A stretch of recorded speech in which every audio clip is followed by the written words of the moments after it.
Hello again. Welcome to Mark Fraser's Storyteller. Now normally this would be coming to you in a field somewhere. About this time of year I start travelling all over the UK at many festivals telling you stories. But this year I'm coming to you to your home, and the story tent is coming to your room.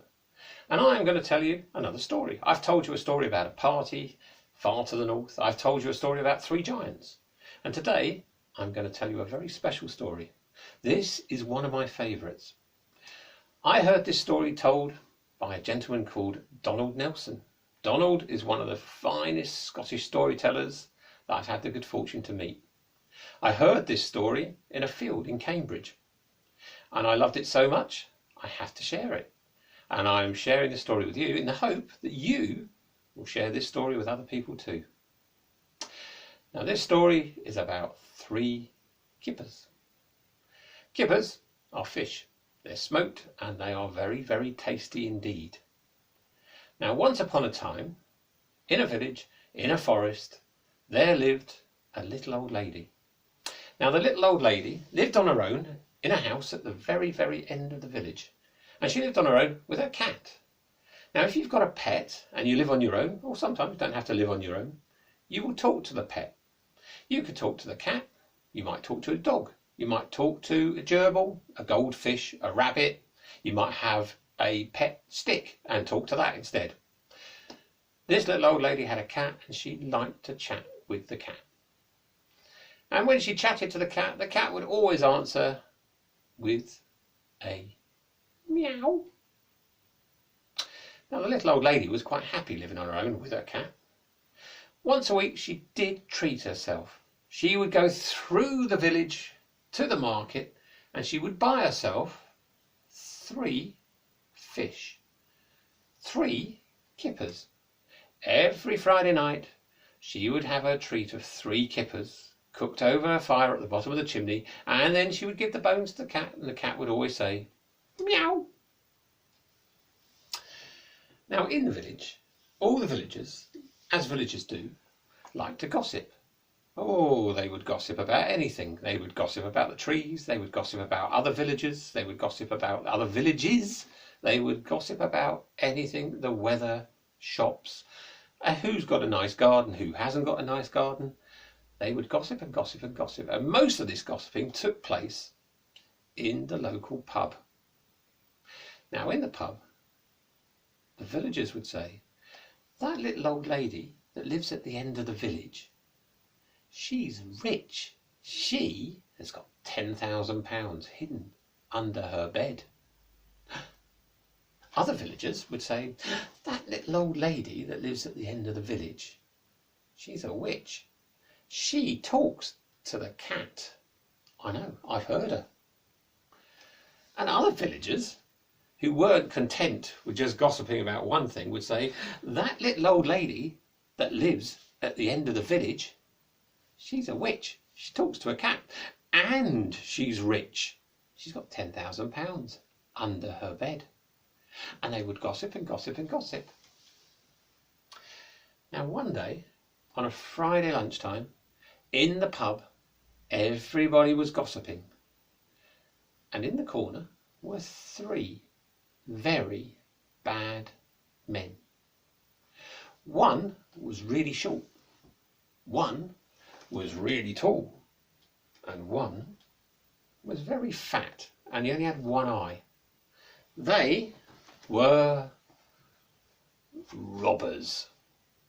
And the big fat one with one eye, he was the leader. And he said, "Ooh, have you heard that gossip? Have you heard the gossip about the little old lady at the end of the village? She's rich.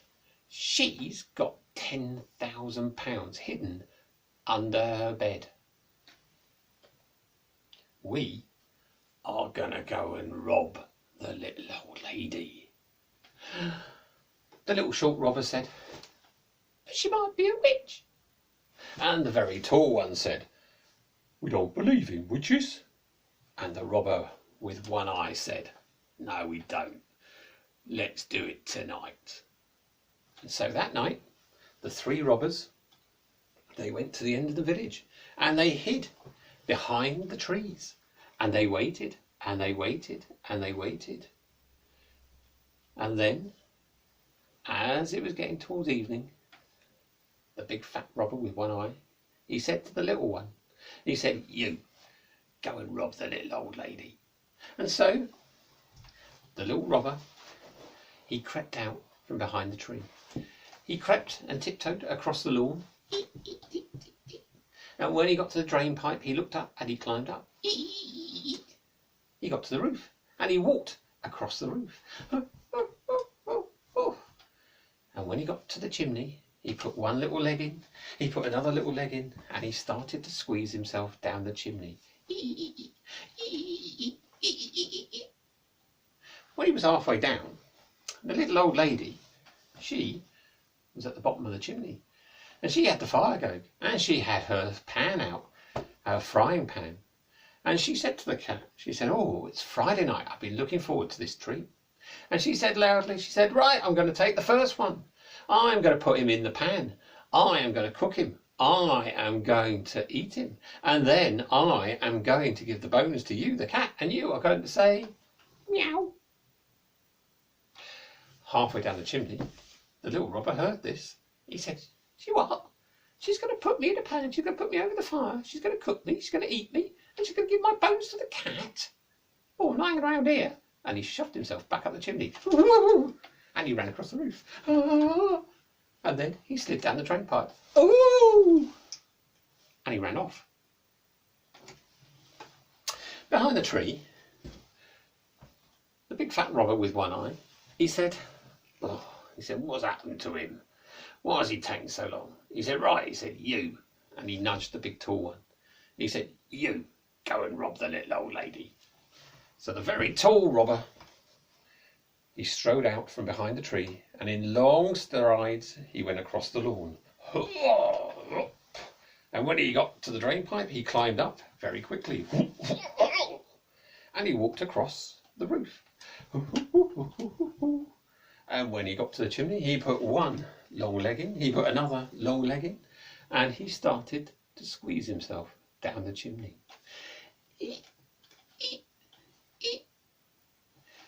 Now, at the bottom of the chimney, the little old lady, she was smacking her lips.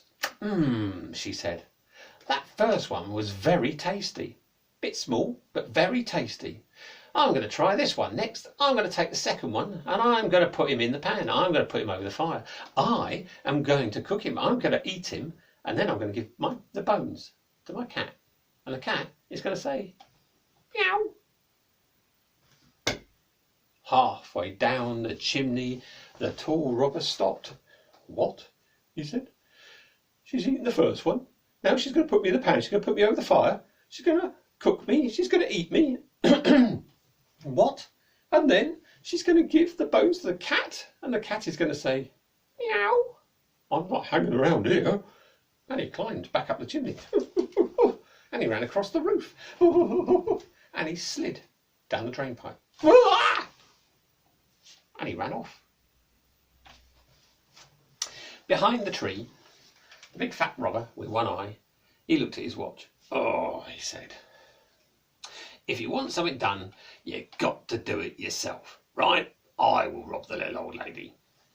So, the big fat robber with one eye, with one eye, he stepped out from behind the tree and he walked across the grass. When he got to the drain pipe, he looked at it. "Oh, that's high. Right," he said, "let's have a go."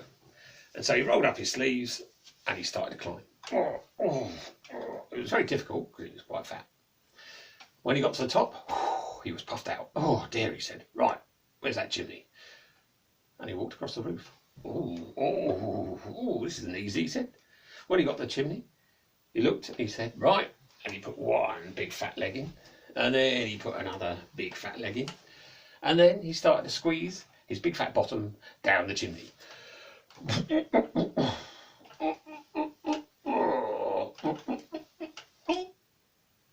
When he was halfway down, the little old lady was at the bottom of the chimney, and she had her frying pan out, and she said, "Oh," she said, "those first two were lovely."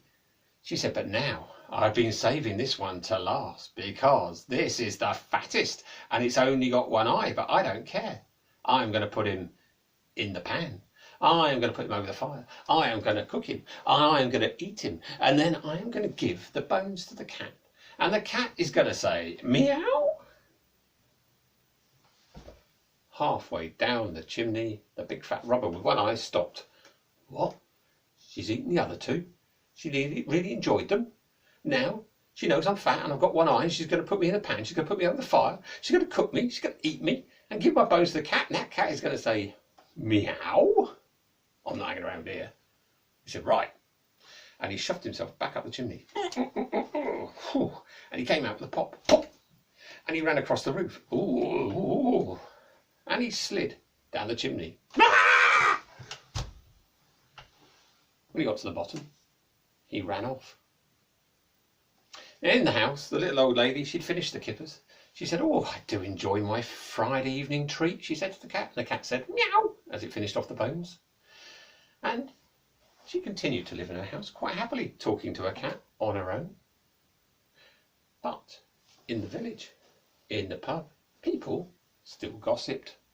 The villagers, who like a gossip, they said, that little old lady who lives up the end of the village, she's rich. She's got £10,000 under her bed.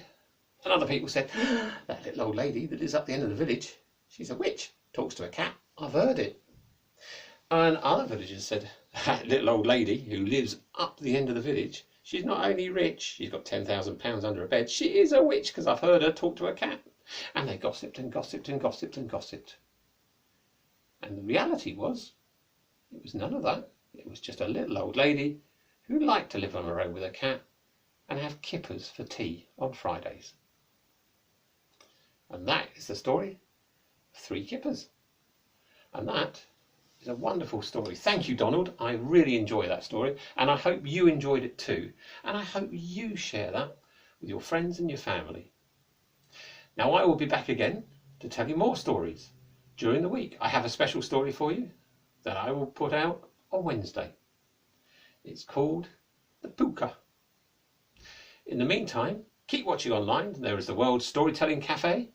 There is Tag Team Tales. That is another fantastic Scottish storyteller, Pauline. There are many other storytellers telling you stories. Have a look for them online. In the meantime, I will see you again. And remember, tomorrow is another story. Bye.